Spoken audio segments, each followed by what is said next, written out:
నమస్తే ఫ్రెండ్స్, ఈ మధ్య కాలంలో బీభత్సమైన ట్రెండింగ్లో ఉన్న నెల్లూరు పెద్దారెడ్డి చేపల పులుసు అండి. మేమైతే నెల్లూరుకు వెళ్ళి తీసుకునే వాళ్ళం, కానీ ఇప్పుడు కావులో కూడా వచ్చేసింది. మేమైతే వీక్లీ తెచ్చుకుంటున్నాము. బయట చేపలు తెచ్చుకొని ఇంట్లో చేసుకోవచ్చు, కానీ ఆ టేస్ట్ చేయాలంటే చాలా కష్టం.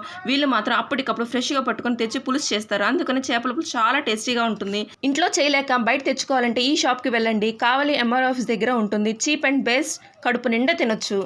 ఇక్కడ చేపల పులుసుతో పాటు చికెన్ దమ్ బిర్యానీ, అది మాత్రం ఒక అండాకి చేస్తే దెబ్బకి అయిపోతుంది. ఎందుకంటే టేస్ట్గా ఉన్నప్పుడు ఆటోమేటిక్గా అయిపోతుంది. దానిలోకి చికెన్ ఫ్రై అమ్ముతారు. బిర్యానీలోకి చికెన్ ఫ్రై పీస్ నంచుకొని తింటే అదిరిపోతుందండి. మీరు కూడా ట్రై చేయండి. Chicken biryani with chicken fry, ఈ రెండు కాంబినేషన్ చాలా టేస్టీగా ఉంటుంది. నెక్స్ట్ సంగటి నాటుకోడి పులుసు. వేడి సంగటిలో నాటుకోడి పులుసు వేసుకుంటే ఆ రెండు కాంబినేషన్ నాకైతే చాలా ఇష్టం. మీలో ఎంతమందికి ఇలా ఇష్టమో కామెంట్ చేయండి.